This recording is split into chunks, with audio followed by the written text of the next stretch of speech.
Thank you very much, Luke. Thank you for the invitation to speak today. I'm especially glad to focus on an area that's close to my heart from having sailed in the Adriatic archipelago many times, not on cruise ships, but on small sailboats, I could specify. But I know the area well, and I'm very glad to talk a bit about areas. I intervened today as coordinator of the ESPON Bridges project, which focused on balanced development in mountain areas, islands, sparsely populated areas, and coastal regions. So jokingly, I like to say that it's a project that was asked to analyze more or less everything in half of Europe.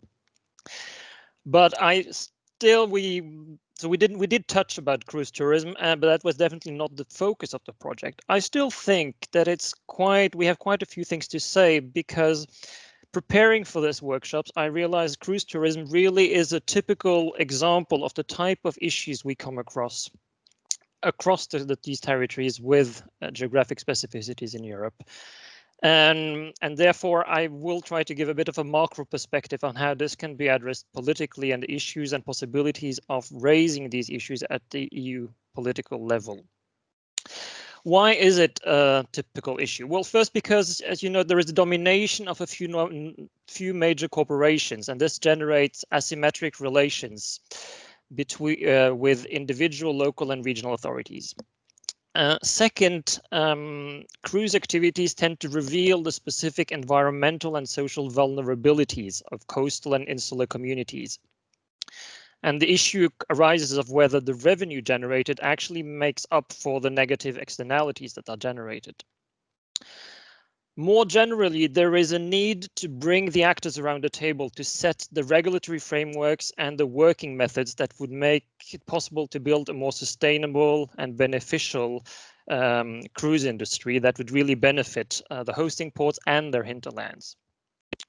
So this is really why the cruise tourism is fully a component of our wider reflections on territories of geographic specificities in Europe. I see Clara has already moved to the next slide, so that's perfect. First, what do we see then? Why do we see a need to rethink geographic specificities? Well, first, as many of you may know, the Treaty on the Function of the European Union addresses these types of territories, but it's not very helpful. It says that the European Union pays particular attention to regions which suffer from severe and permanent natural handicaps.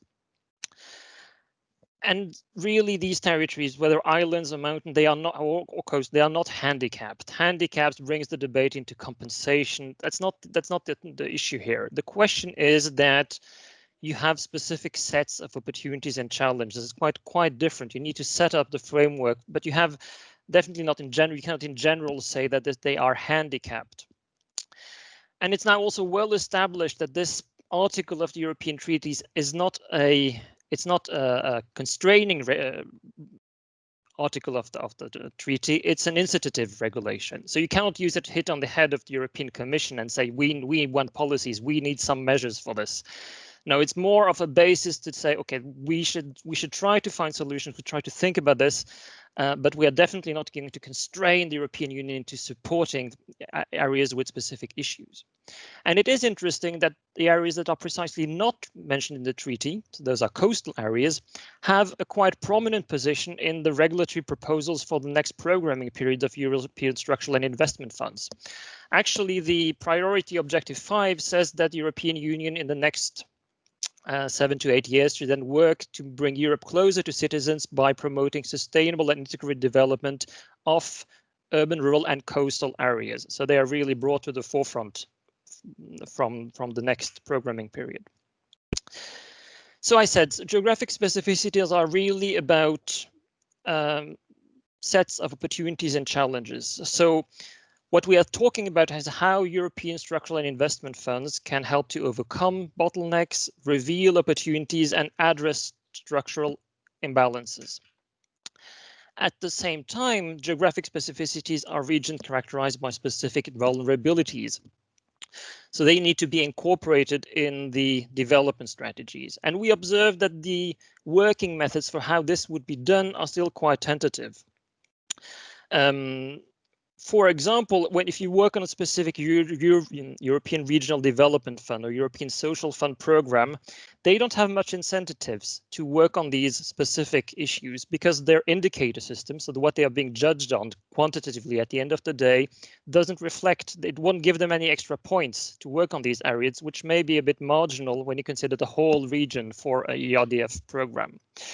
So you need to come up with how to work with this. And that's why we say that at the end of the day, this geographic specificity is primarily a governance issue.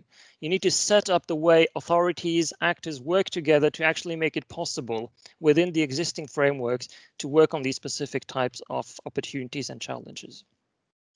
And this tends to challenge then the mainstream discourse on how balanced and sustainable regional growth is achieved. You need to come up with the alternative discourse to say, hey, we are not working in the same way. We come across issues of competition of functions, of vulnerabilities that force us to think a bit differently to achieve balanced and sustainable regional growth. And that's quite typical then in the case of cruise tourism, maybe thinking a bit differently to actually achieve, to generate the kind of benefits that that could help really bring a positive added value in the long term to these regions. Next slide, please.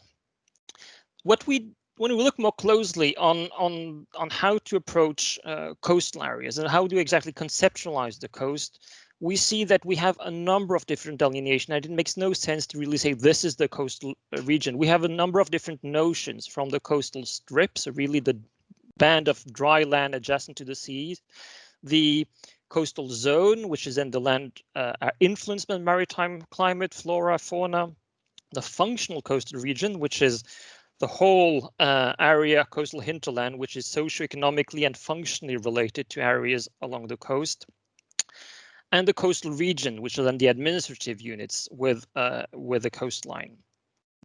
Plus, of course, then Dave Shaw has talked a lot about how this interface and land sea interactions and with the different types of points of interest in the sea, so I'll not get back to that. My point is with this is to say we end up with saying what you need to try to find a solution is some forms of fuzzy, soft cooperation areas.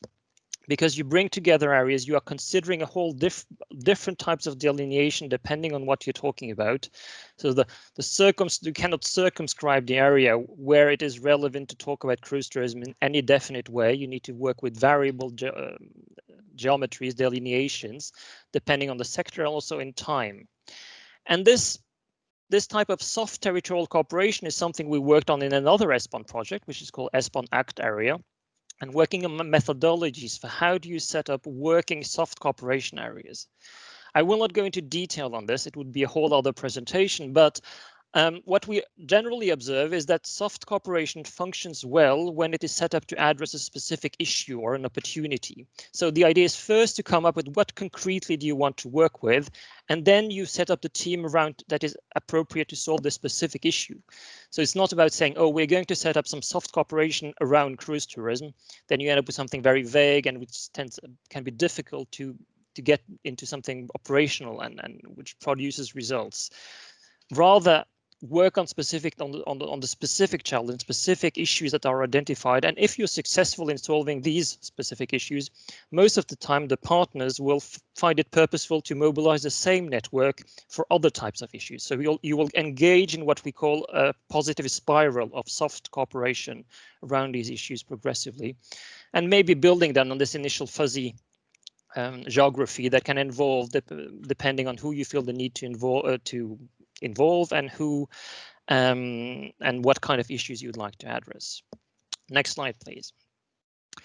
So in general, what we see is that the key issue is to improve this soft governance for the coastal areas. That this at the EU level, it's about bringing together multiple cross-sectoral interdependencies, many different sectors. And the key issue is to bring this discussion to the right level. So when individual ports or individual coastal areas come up and say, we have an issue with the transport policy, we have an issue with the tourism policy, it doesn't produce the results for us.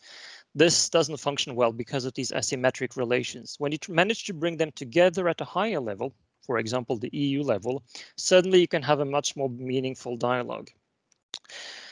the question is how the frameworks for doing this don't really exist at EU level. We have some interesting initiatives. I'm thinking, for example, on the initiative set up for sustainable energy provision in islands. They have an EU secretariat.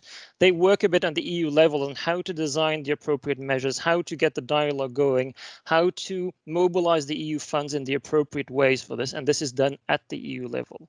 So you have some kind of examples there on how you can work with these issues and bring them up at the right level to get a meaningful dialogue with the sectoral authorities, which are quite numerous and diverse.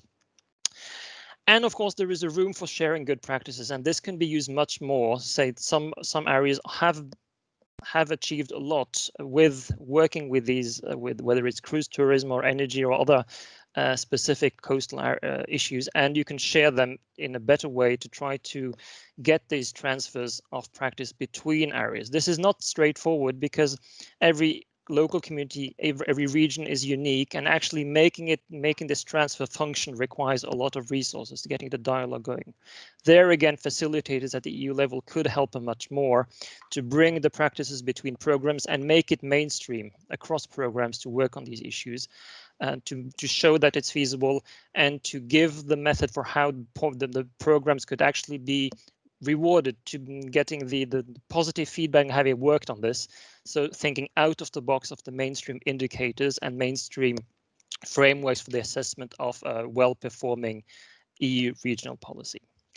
Those were my short points. I tried to be brief. I hope we can have a discussion around them afterwards, and then of course feel free to get in touch